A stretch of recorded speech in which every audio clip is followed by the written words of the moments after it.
एक ऐसी बाघिन जिसने अपनी तीनों बहनों के साथ मिलकर पूरे जंगल में अपना कब्जा जमाया और बाद में उसी बाघिन ने अपनी सगी बहनों को अपने इलाके से भगा दिया और खुद इस इलाके में राज करने लगी। जी हाँ दोस्तों, हम कोई बनी बनाई बातें नहीं कह रहे हैं, बल्कि ये एक सच्ची घटना है भारत के शानदार जंगल ताडोबा अंधारी नेशनल पार्क की। तो चलिए जानते हैं। दोस्तों, आज हम जिस टाइगर्स की बात करने वाले हैं वो कोई और नहीं बल्कि 4 बहनें हैं। ज्यादातर मामलों में किसी भी टाइगर के आधे बच्चे ही बड़े होने तक जिंदा रह पाते हैं, पर माधुरी नाम की बाघिन की 4 बेटियां जिंदा रह गई, क्योंकि उनकी देखभाल करने के लिए केवल उनकी मां माधुरी ही नहीं बल्कि उन 4 बहनों का पिता भी मौजूद था। 2 साल बाद उन 4 बहनों को अपने अपने नाम से जाना जाने लगा। गीता, मीना, लारा और सोनम। इन चारों बहनों में से सोनम बहुत ही ताकतवर और बेरहम थी। उसका गुस्सा अक्सर काबू से बाहर हो जाता था। चारों बहनें जैसे जैसे बड़ी हो रही थीं, वैसे वैसे उनकी ताकत भी बढ़ रही थी और बहुत ही जल्द उन चारों के बीच में अपनी मां की जगह लेने के लिए मुकाबला होने वाला था।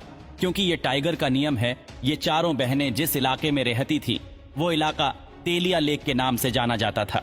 इस इलाके में पानी और शिकार की कोई कमी नहीं थी। सोनम चारों बहनों से ताकतवर होने के बाद भी वो अपनी मां पर ही निर्भर थी। यानी ये चारों बहनें इतनी ताकतवर होने के बावजूद भी इन्हें शिकार इनकी मां माधुरी ही करके देती थी। लेकिन अब ये चारों बहनें इतनी बड़ी हो चुकी थीं कि अब इन्हें जिंदा रहने के लिए हर हफ्ते एक बड़े शिकार की जरूरत थी और खुद के बलबूते पर शिकार करने के लिए सोनम तैयार हो चुकी थी। आखिरकार उसने एक हिरण का शिकार कर ही लिया। ये शिकार उसकी जिंदगी का पहला शिकार था और इस शिकार को अंजाम देने के बाद अब वो तेलिया लेक पर कब्जा करने के लिए भी तैयार हो चुकी थी। यानी इस बार सोनम ने ठान लिया था कि उसे किसी भी हाल में उसकी 3 बहनों को तेलिया लेक से भागना ही होगा।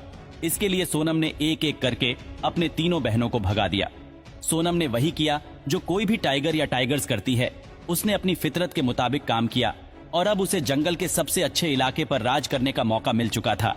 सोनम की तीनों बहनें तेलिया लेक छोड़कर अलग अलग इलाके में तो जा चुकी थीं, पर 7 दिन बीत जाने के बाद भी तीनों बहनों में से कोई एक भी बहन शिकार करने में सफल नहीं हो पाई थी।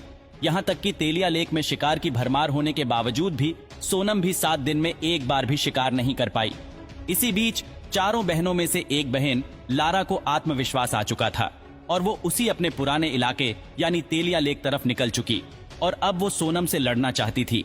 7 दिन से भी ज्यादा का वक्त हो चुका था। चारों बहनें भूखी थीं। नाकाम कोशिशें ने उन्हें बुरी तरह थका दिया था और अगर उन बहनों को जल्द से जल्द खाना नहीं मिला तो वो जिंदा नहीं रह पाएगी। हताशा के इस दौर में गीता और मोना एक साथ रहने लगी थी। यानी गीता और मोना अब मिलकर शिकार करने वाली थी।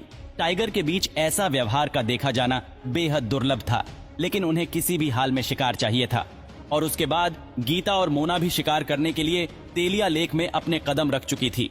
लेकिन इन दोनों का सामना भी सोनम से नहीं हुआ था। सबसे बड़ी बात यह थी कि सोनम को पता चल चुका था कि उसकी बहनें वापस तेलिया लेक में आ चुकी थीं और वो अपने इलाके को बचाने के लिए कोई भी हद पार कर देगी। जिस तालाब के किनारे गीता और मोना आराम कर रही थी, उसी तालाब के करीब लारा भी आ रही थी। फिलहाल तो तीनों बहनें सोनम से दूर थीं, पर एक वक्त आएगा जब इन तीनों को सोनम का सामना करना पड़ेगा। सोनम ने और उसकी बहनों ने कई दिनों से कुछ नहीं खाया था। शिकार की नाकाम कोशिशें ने सोनम को गुस्सैल बना दिया था।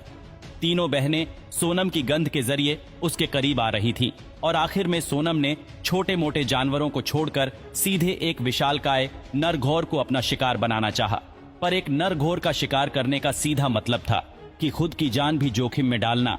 एक ओर सोनम एक नरघोर को अपना निशाना बनाने की कोशिश कर रही थी और दूसरी ओर से तीनों बहनें सोनम के करीब पहुंच रही थी। जैसे ही सोनम ने गौर के झुंड के करीब पहुंचकर उस नरगौर का शिकार करने के लिए अपनी पोजीशन ली, वैसे ही उस नरगौर ने सोनम को देख लिया। गौर सोनम को भगाने के लिए उसके करीब आ रहा था और सोनम ने गौर को अपने ज्यादा करीब आते देख पीछे हटने लगी। पीछे हटते ही सोनम ने देखा कि वो यहाँ अकेली नहीं थी। सामने गौर खड़ा था और पीछे उसकी 3 बहनें थीं और सोनम बीच में फंस चुकी थी। पर आखिरकार खून के रिश्ते ने अपना असर दिखा ही दिया और उन्होंने साथ मिलकर शिकार करने का फैसला किया। चारों बहनों के आपस में मिलने के बाद उन्होंने जो पहला शिकार किया वो कोई मामूली शिकार नहीं था। वो उसी गौर के झुंड में से एक वयस्क नरघोर था जिसका पीछा सोनम ने किया था। इन चारों के मिलने के बाद अब जंगल में कोई भी शिकार, चाहे कितना ही खतरनाक क्यों ना हो, अब सुरक्षित नहीं था। आपको ये वीडियो कैसी लगी कमेंट करके जरूर बताना।